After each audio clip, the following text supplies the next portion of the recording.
हर हर महादेव। जय बाबा बर्फानी, भूखे कौन प्यासे को पानी। दोस्तों, आज की इस वीडियो में मैं बात करने जा रहा हूँ मेरे जीवन की सबसे सुव्यवस्थित, अनुशासित, सुखद और संतोषप्रद यात्रा श्री अमरनाथ जी यात्रा। दोस्तों, जैसे कि आपको विदित है कि हर साल की भांति इस बार भी जल्दी अमरनाथ यात्रा की रजिस्ट्रेशन स्टार्ट होने जा रहे हैं। ये मोस्ट प्रोबेबली मार्च मिड से लेकर मार्च एंडिंग तक की बार 3 जुलाई से 9 अगस्त तक। तो इस वीडियो में मैं आपको बताऊंगा कि रजिस्ट्रेशन से लेकर भगवती नगर बेस कैंप पहुंचने और वहां की जरूरी प्रक्रिया, और वहां से अपनी यात्रा स्टार्ट करके पहलगाम बेस कैंप पहुंचना, और पहलगाम से फिर आगे होली केव तक की यात्रा का पूरा विवरण इस वीडियो में देखेंगे। साथ ही इस यात्रा में पल पल अनुभव होने वाले जो सुखद आनंद के पल है उनके बारे में हम बात करेंगे। तो सबसे पहले रजिस्ट्रेशन की बात करते हैं।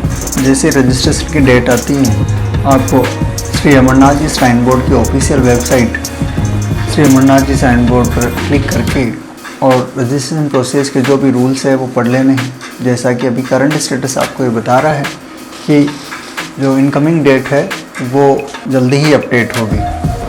तो यहाँ इस साइट पे जो भी ज़रूरी डॉक्यूमेंट वगैरह है, यानी मेडिकल सर्टिफिकेट है, सबसे पहले वो आपको डाउनलोड कर लेना है, और उसके बाद आपको दिए गए नज़दीकी CHC या हॉस्पिटल की लिस्ट में से अपने नज़दीकी हॉस्पिटल या CHC में, स्वास्थ्य केंद्र में जाकर उस सर्टिफिकेट में जो भी जानकारियां हैं उसकी जांच करवा के और इसको फिल करवा के उस पर सील लगवा के और तैयार रखना है। अब हम यात्रा रजिस्ट्रेशन में चूज़ करने वाले रास्ते की बात करते हैं। यहाँ 2 टाइप के रूट हैं, एक है पहलगाम रूट और बालटाल रूट। पहलगाम रूट थोड़ा सा लेंदी है और बालटाल रूट थोड़ा सा शॉर्ट है। ये लगभग 48 किलोमीटर का पहलगाम रूट पड़ता है, लगभग 14 किलोमीटर का बालटाल रूट पड़ता है। बस डिफरेंस ये है, बालटाल रूट थोड़ा सा स्टीप है, यानी ढलान थोड़ी सी तीखी है, तो चढ़ने के टाइम पे ज़्यादा ठीक नहीं है। ये जो भी आप देख रहे हैं वो पहलगाम बेस कैंप है। पहलगाम वाले रूट में आपको थोड़ा सा ज़्यादा प्राकृतिक सौंदर्य देखने को मिलेगा। यात्रा का जो आनंद है वो पहलगाम रूट में जितना होता है उतना बालटाल रूट में आप नहीं ले पाते, क्योंकि वहाँ सीधी ढलान है, तो आराम से आसपास के प्राकृतिक दृश्य को नहीं देख सकते। जो बालटाल वाला रूट है वो हालांकि छोटा है, लेकिन वहाँ संकड़ा रास्ता है, और जो ढलान है वो सीधी ढलान है। अगर बारिश के टाइम पे यहाँ उतरना भी हो तो थोड़ा फिसलन भरा रास्ता होता है, क्योंकि थोड़ा रिस्की रहता है। चढ़ने के टाइम पे तो ये थोड़ा इतना ईजी नहीं रहेगा। अतः आप रजिस्ट्रेशन के टाइम पे जाते वक्त पहलगाम वाला रूट चूज़ करें। इससे आपका रजिस्ट्रेशन हो जाता है, आपकी रिपोर्टिंग डेट डिसाइड हो जाती है। पहलगाम रूट चूज किया है तो आपका चंदनवाड़ी गेट पे रिपोर्टिंग की डेट मिल जाएगी। बालटाल रूट किया है तो डोमेल बेस कैंप में रिपोर्टिंग की आपको डेट मिल जाएगी। जो आपकी रिपोर्टिंग की डेट होती है उससे एक दिन पहले आपको जम्मू रेलवे स्टेशन पहुँचना होगा, और क्योंकि फर्स्ट डे की जो नाइट होगी वो जम्मू रेलवे स्टेशन की होगी। अर्ली इन द मॉर्निंग 2 से 4 या 5 बजे के बीच में कॉन्वॉय बसों का काफ़िला रवाना होता है, और आप अपने बेस कैंप पहुंचते हो, या तो पहलगाम या डोमेल बेस कैंप।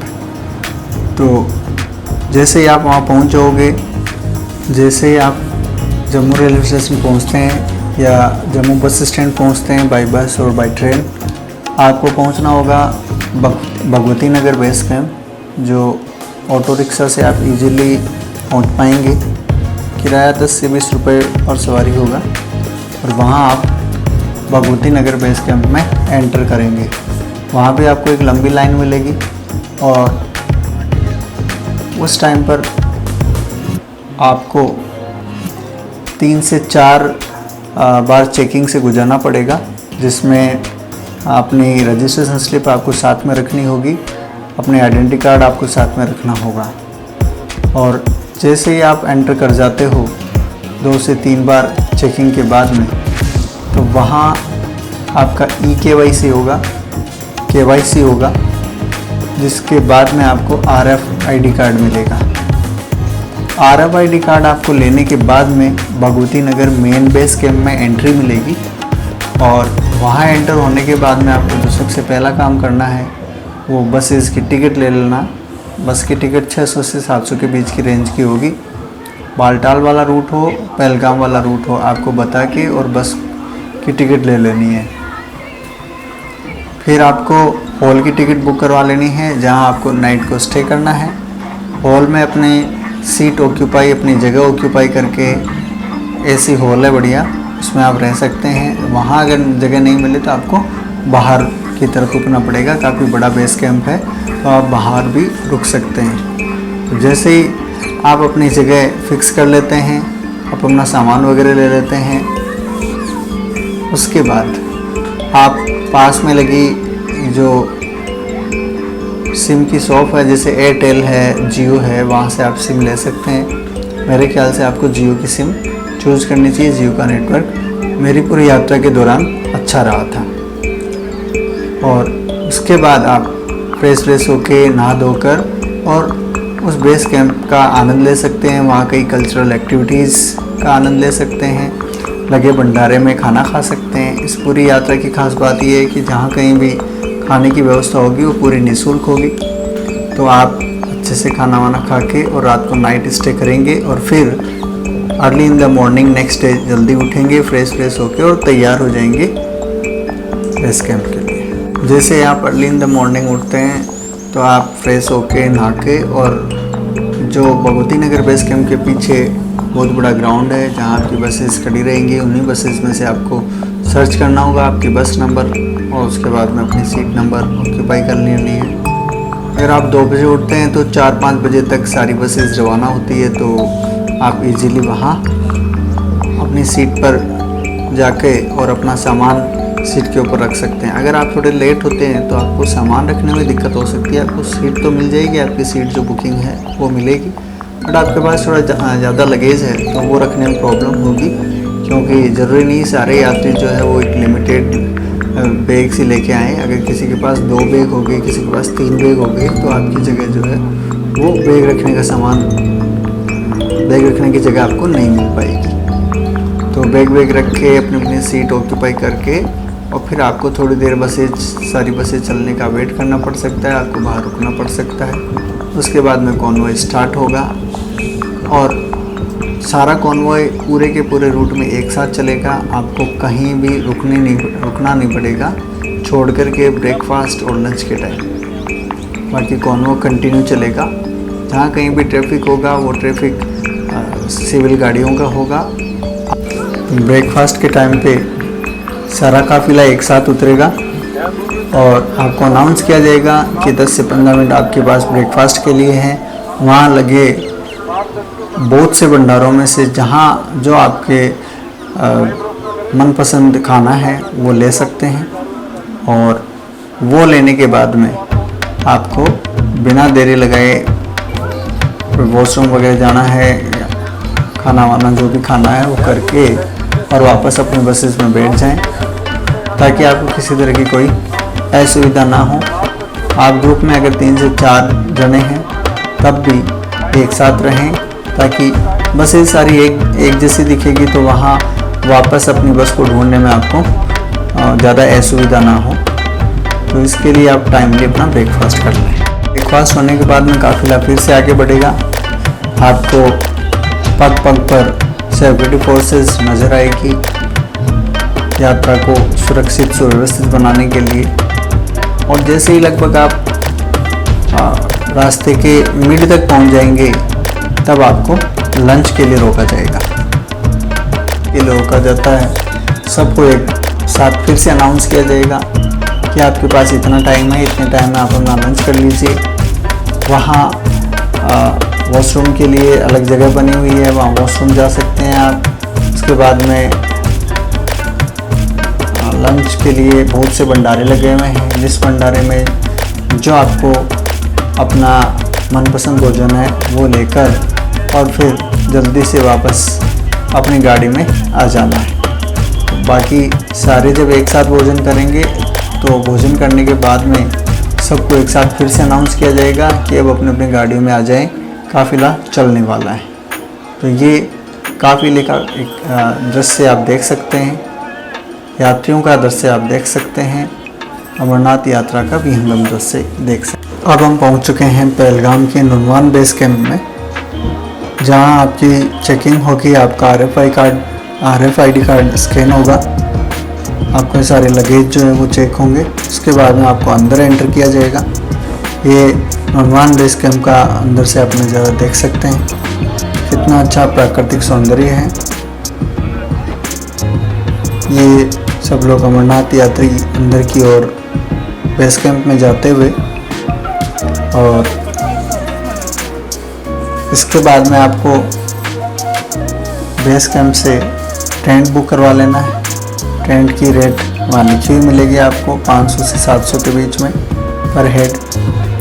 हालांकि बार्गेनिंग भी होती है आप अगर पर्सनली करते हैं तो। टेंट वगैरह का आप करके उसके बाद में बेस कैंप में अच्छे से घूम सकते हैं, क्योंकि अभी खाने का टाइम हुआ नहीं है। शाम के लगभग 4-5 बजे के आसपास हो चुके हैं। तो वहाँ लगी स्टॉल पे आपको जो भी सामान हल्का फुल्का लेना है वो ले सकते हैं, ज़्यादा भारी सामान नहीं लेना है। यह टेंट के अंदर का नज़ारा है। आपको टेंट कुछ इस तरह से नज़र आएगा। टेंट के अंदर लाइटिंग वगैरह है, चार्जर, फ़ोन को चार्ज करने के लिए पिन वगैरह है, सब मिलेगी। पूरा टेंट बंद होगा। 4 से 5 जने होते हैं तो एक पूरा का पूरा टेंट बुक करवा सकते हैं। आपको इसमें कोई असुविधा नहीं होगी। पर्सनल कोई टेंट लोगे तो आपके लिए कॉस्टली हो सकता है। उसके बाद में जैसे ही खाने का टाइम होता है, ये इंडियन आर्मी के जवान हैं जिनकी बदौलत अपना अमरनाथ यात्रा सफल हो सकती है। ये खाने के टाइम पे लगे हुए बहुत से भंडारे हैं जहां आप लजीज भोजन कर सकते हैं। खीर, देसी, पंजाबी, सारे टाइप के यहाँ आपको खाने के मेन्यूज़ मिलेंगे। और मेन्यूज़ भी इस तरह से सेलेक्ट किए जाते हैं कि आपकी आगे की यात्रा थोड़ी सुखमय हो, आपके किसी तरह की कोई हेल्थ प्रॉब्लम नहीं हो, तो यहाँ इसी तरह का खाना मिलता है। फिर से आप टेंट के अंदर का नज़ारा इस तरह देख सकते हो। नाइट स्टे आपको यहीं करना होता है। इस टाइम थोड़ी सी सर्दी पड़ने लग जाएगी, सर्दी का टाइम है, और ब्लैंकेट वगैरह आपको टेंट के अंदर मिलेंगे। आप नाइट स्टे करके अर्ली इन द मॉर्निंग उठ जाएंगे। क्यू में लगेंगे, लाइन लगेगी, वहाँ से फिर चेकिंग होगी। फिर आपको गेट से बाहर चंदनवाड़ी के लिए ऑटो बुक करना पड़ेगा, और फिर आप पहुंचेंगे चंदनवाड़ी, जहां से आपकी पैदल यात्रा स्टार्ट होगी। और ये अब हमारी पैदल यात्रा स्टार्ट हो चुकी है। और इस पैदल यात्रा में आने वाले हर एक पल को आप एंजॉय कर सकते हैं। बाबा भोलेनाथ, बाबा बर्फानी, हर हर महादेव के जयकारे से पूरा का पूरा रास्ता गुंजायमान रहता है। बस इस यात्रा में आपको थोड़ा धैर्य, थोड़ी स्थिरता रखनी होगी, कंसिस्टेंसी के साथ चलना होगा, थोड़ी हिम्मत रखनी होगी, ताकि यात्रा इतनी कठिन नहीं होती है। सभी प्रकार के यात्री जो 13 से 70 वर्ष की उम्र के हैं इजीली इस यात्रा को कर सकते हैं। अगर आपको यात्रा के बीच में कहीं प्रॉब्लम होती है तो खच्चर, पालकी इनकी सुविधा होती है, आप ये सुविधा ले सकते हैं। आप देख सकते हैं कि पिसू टॉप यहाँ से 2 किलोमीटर है। इसके बाद में आने वाले स्टॉपेज जोजीबल, शेषनाग, पंचतरणी और फिर होली केवल। ये लगभग 48 किलोमीटर की यात्रा है। इसको पिसू टॉप इसलिए कहते हैं कि जब दानवों और देवताओं के बीच में युद्ध हुआ था तो यहाँ राक्षस इतने मारे गए कि एक ढेर बन चुका था, जिसे आज ये पिसू टॉप नाम से एक पहाड़ की तरह दिख रहा है। ये पिसू टॉप के ऊपर का नज़ारा है। इसके बाद में आप विभिन्न प्राकृतिक दृश्यों का आनंद लेते हुए पहलगाम रूट से धीरे धीरे अपनी यात्रा को आगे बढ़ाते हैं। बम बम का नारा लगाते हुए, हर हर महादेव का चिंतन करते हुए आप हर एक पल को अपने मन में, अपनी आंखों में बसाकर आगे बढ़ते हैं। सच में एक संतोष का अनुभव होगा अगर इस यात्रा में आप पूर्ण तन और मन से इस यात्रा को एंजॉय करें। सब कुछ छोड़ के आपको अपना ध्यान यात्रा पर ही लगाना होगा ताकि आप यात्रा का पूरा आनंद ले सकें। तो ये पहलगाम रूट के कुछ प्राकृतिक दृश्य हैं जहाँ आपको सेल्फी के लिए भी टाइम मिल जाएगा, जहाँ आपको ये दृश्य अपनी आँखों से कैद करने में भी टाइम मिल जाएगा। ये कलकल करते झरने, ये नदियों का पानी, ये श्वेत बर्फ से लग रही पानी के झरने आपको बड़ा आनंद महसूस करवाएंगे। तो इन विभिन्न अच्छे रास्तों से होते हुए आप शेषनाग, जो कि आपका नेक्स्ट स्टॉपेज होगा, जहां आपको 1 से 2 बजे तक पहुंचना होता है, वो होगा, वहाँ पहुंचते हैं। ये रास्ते के बीच के कुछ प्राकृतिक दृश्य है जहाँ पर्वतों पे बर्फ कुछ इस तरह से नज़र आती है, खच्चरों की चाप आपको सुनती है, आते जाते यात्रियों से हर हर महादेव के नारे आप सुनते हैं। सच में ऐसा लगता है कि महादेव की आप पर विशेष कृपा है, जिसकी वजह से ये यात्रा महादेव ने आपको करवाई है।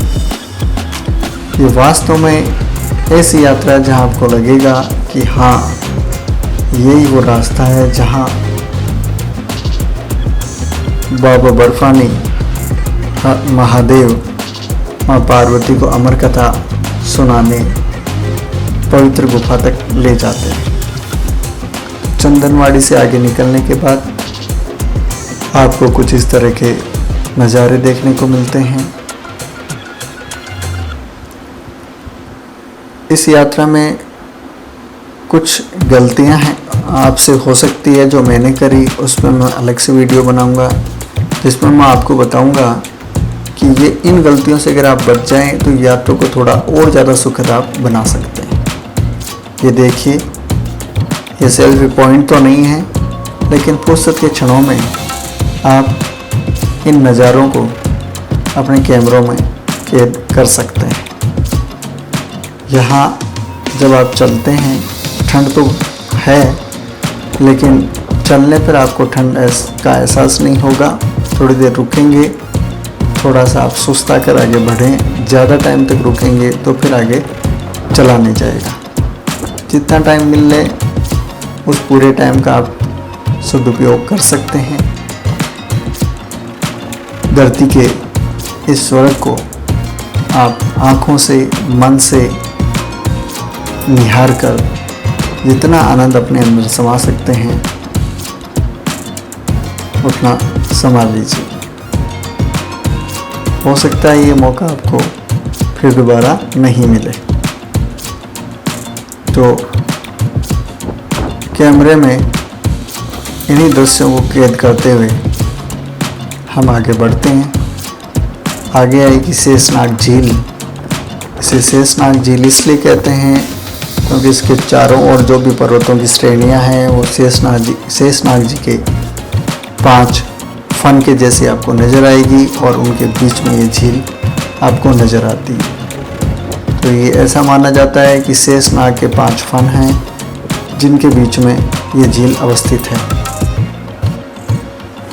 हालांकि जब यात्रा चल रही होती है तो झील के किनारे आप सुस्त आ सकते हैं, लेकिन इतने थक जाते हैं कि आप सोचते हैं कि यात्रा को थोड़ा सा और आगे कवर कर लें ताकि हम नेक्स्ट स्टॉपेज को टाइमली पार कर जाएं। तो केवल देखने से ही आपकी जो आंखें हैं वो भर आएगी। इसके बाद में आप आगे की ओर बढ़ेंगे और इसके जस्ट बाद में कुछ ही 1 या 1.5 किलोमीटर बाद में आपका आएगा शेषनाग स्टॉपेज। अब आता है मेन टर्निंग पॉइंट इस यात्रा का, जो है महागुना स्टॉप। ये इस यात्रा का सबसे हाईएस्ट स्टॉप है जो लगभग 14,000 फीट की ऊंचाई पर है। यहाँ कंडीशन आपकी ऐसी हो जाएगी कि आप 5 से 10 कदम चलने के बाद में सांसें फूलने लग जाएगी। तो आपको थोड़ा रुक के सांस लेना है थोड़ा सुस्ता लेना है, उसके बाद में फिर 5-10 कदम आगे बढ़ना है, फिर सुस्ताना है, फिर 5-10 कदम आगे बढ़ना है। ये ही इस यात्रा का सबसे हाइट वाला टॉप है।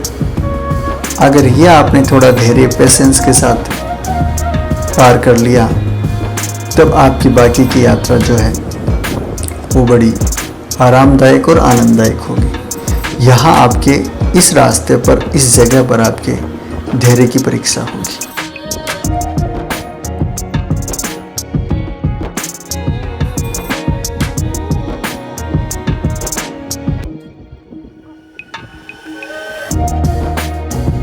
तो जैसे ही आपने इसको पार कर लिया, उसके बाद आप पहुंच जाते हैं महागुणस टॉप के सबसे हाईएस्ट टॉप पर। तो ये एक ऐसी ऊंचाई होगी, एक ऐसी आपका अचीवमेंट होगा, जो आपने अगर इसको पा लिया तो उसके बाद की यात्रा आपके लिए बड़ी सुखदायक और सफलतादायक मानी जा सकती है। आपके अगर इस यात्रा में कहीं प्रॉब्लम आएगी या आ सकती है तो वो यहीं आ सकती है। हालांकि हर हर महादेव के जयकारे के साथ, महादेव के चिंतन के साथ आप आगे बढ़ोगे तो हमेशा आपको पॉजिटिविटी मिलेगी। ये महागुणस टॉप से आगे का नज़ारा है, जहाँ वापस ढलान आएगी और इस ढलान में आप अपनी यात्रा के कुछ पलों को आनंददायक बना सकते हैं।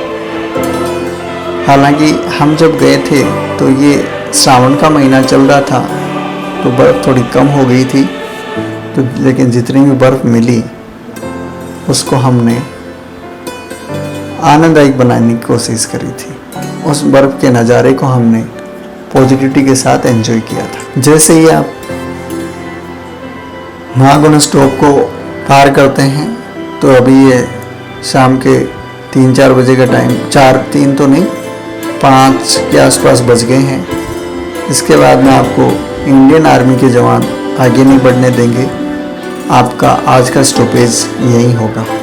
तो पोस्ट पथरी नाम से जाना जाता है और यहाँ दिल्ली का सुप्रसिद्ध भंडारा, इस यात्रा में अगर कोई भंडारा शाही माना जा सकता है तो मैं इस टाइप के भंडारे को शाही भंडारा कहूँगा, जिसका वर्णन हम आगे करेंगे। बस यहाँ रुकने में एक ही दिक्कत है कि आपको थोड़ा सा कंजस्टेड होकर सोना पड़ेगा।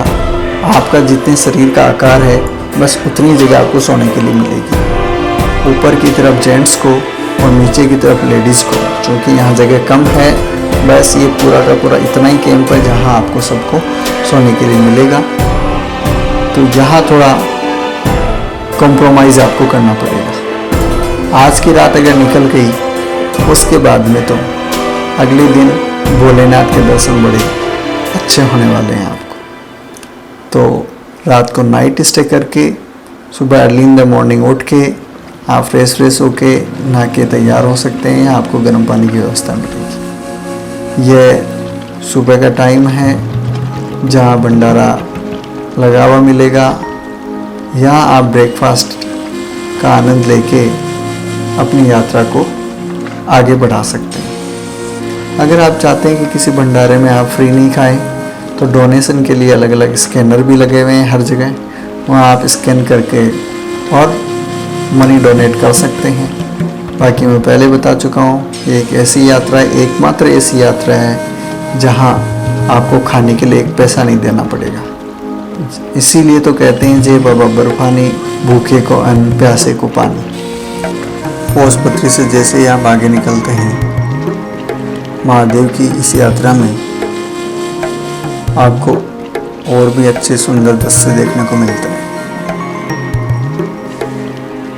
वास्तव में कश्मीर को धरती का स्वर्ग क्यों कहा जाता है, वो यहाँ आकर और इन दृश्यों को अपने नैनों में निहारने पर ही पता लगता है।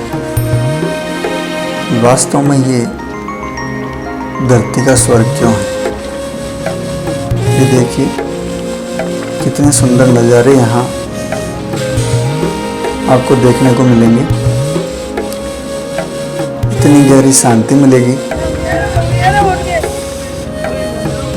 और इससे आगे जो नेक्स्ट स्टॉपेज है पंचतरणी, वहाँ तक हेलीकॉप्टर आते हैं। जो यात्री हेलीकॉप्टर से ही यात्रा करते हैं उनके लिए यहाँ पंचतरणी स्टॉपेज होता है। उसके बाद में इनको खच्चर या पैदल जाना होता है। ये कल कल करती नदियाँ, ये चारों ओर पहाड़ियाँ, ये हरियाली, ये ठंडी ठंडी हवाएं, ये दृश्य आपको मजबूर कर देते हैं कुछ पल यहाँ ठहरने के लिए। मानो महादेव जी कह रहे हों कि कुछ पल के लिए यहाँ रुको। ये देखिए, चप्पे चप्पे पर यहाँ आर्मी का पहरा रहता है।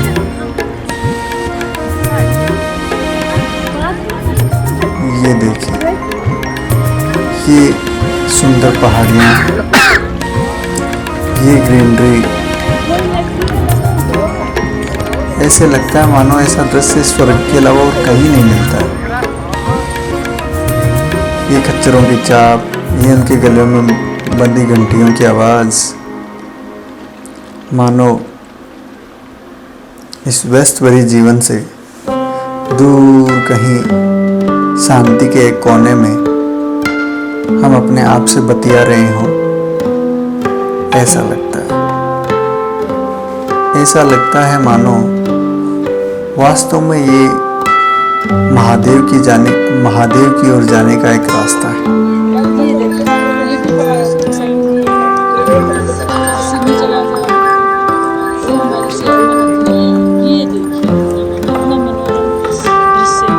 ये आपने खच्चरों की आवाज़ सुनी। ये यहाँ पर अब हम पंचतरणी पहुँच चुके हैं और अभी हेलीपैड पर हेलीकॉप्टर उतरने वाला है, जो बालटाल से यहाँ दर्शन के लिए आते हैं तो वो यहाँ उतरते हैं और यहाँ जो दर्शन कर चुके यात्री वो इस हेलीपैड पे आकर हेलीकॉप्टर का वेट करते हैं।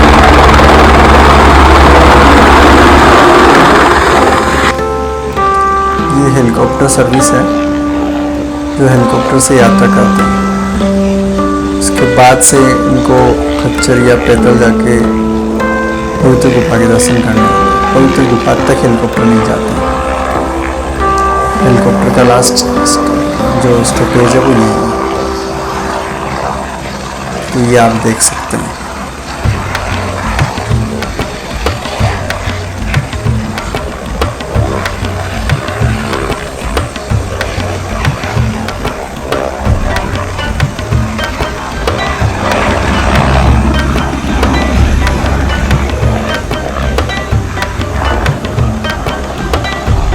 मानो पूरे प्रोटोकॉल के साथ आपको छोड़ा जा रहा है, पूरे प्रोटोकॉल के साथ आपको लिया जा रहा है।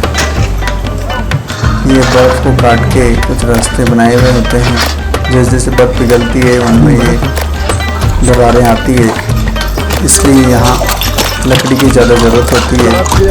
हाथ में लकड़ी जो होती है तो आपको पता चल जाता है कहाँ से बर्फ़ मिसी हुई है, कहाँ पे रखना चाहिए नहीं रखना चाहिए।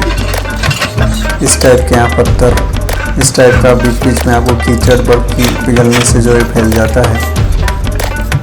इस वजह से यहाँ थोड़े से सोल इस तरह से होने चाहिए जो फिसलते पत्थरों पर भी चलने लायक हो। जूते इस बनावट के होने चाहिए।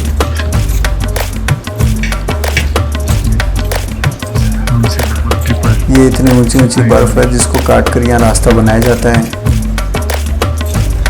लगभग 6-7 फीट ऊंची ये एक तरह से बर्फ की घाटी नज़र आ रही है।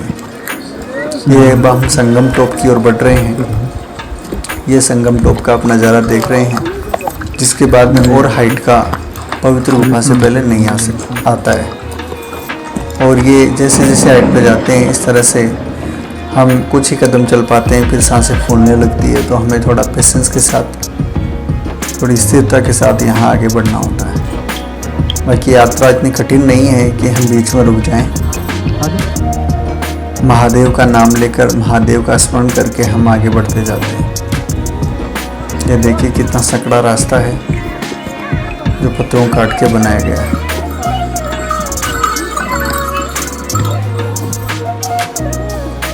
अब इस संगम टॉप से आगे निकलते ही हमें पवित्र गुफा के दर्शन होने जा रहे हैं,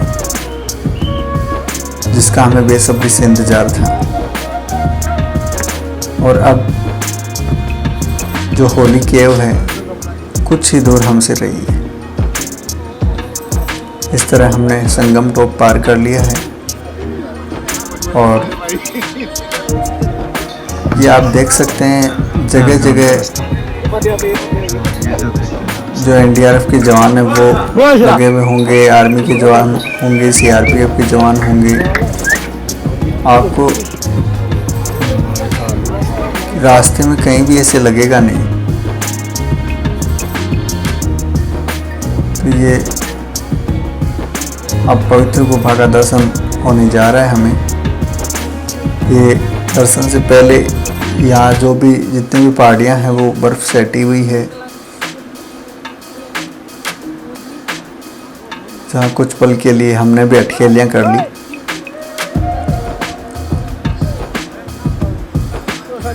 ये चारों ओर अब जो घोड़े खच्चर आते हैं वो यहीं रुकते हैं। ये छोटे छोटे दिख रहे हैं आपको, ये सब खच्चर हैं, यहाँ रुके हुए हैं जो भी यात्री जाना चाहते हैं। ये देख सकते हैं पवित्र गुफा के दर्शन आपको हो रहे हैं। हालांकि अभी 700-800 मीटर दूर है। अब हम गुफा के एकदम नज़दीक पहुंच चुके हैं। इससे आगे फ़ोन या कैमरा अलाउ नहीं होता है। यहाँ चारों ओर से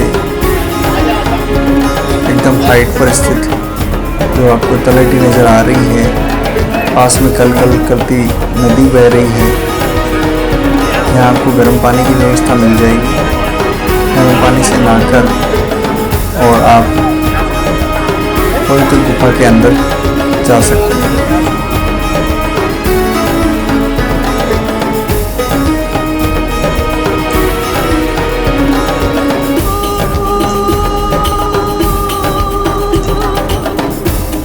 वास्तव में जब आप गुफा के अंदर जाते हैं तो एक अलग से आपको ब्लेसिंग फील होती है, एक अलग ही अनुभव फील होता है। हालांकि गुफा के अंदर का जो वातावरण है वो ठंडा है। आप यहाँ जब खड़े होते हैं तो मुश्किल से आधा घंटा खड़े हो सकते हैं। आधा के 15 लगभग 15 मिनट आप यहाँ खड़े हो सकते हैं। उससे ज़्यादा आप फिर ठंड लगने लगती है भयंकर तरीके से। और गुफा में भक्तों की, शिव जी की जो आरती है वो सुन के तो आपका मन जो है वो बड़ा उल्लासित, बड़ा आनंदित और ऐसे महसूस होता है कि महादेव और माँ पार्वती की आप पर विशेष कृपा बनी हुई है। इसी कारण आप यहाँ तक पहुँच पाए हैं। आगे की वीडियो में हम देखेंगे पवित्र गुफा से आगे बालटाल के रास्ते कैसे जाते हैं।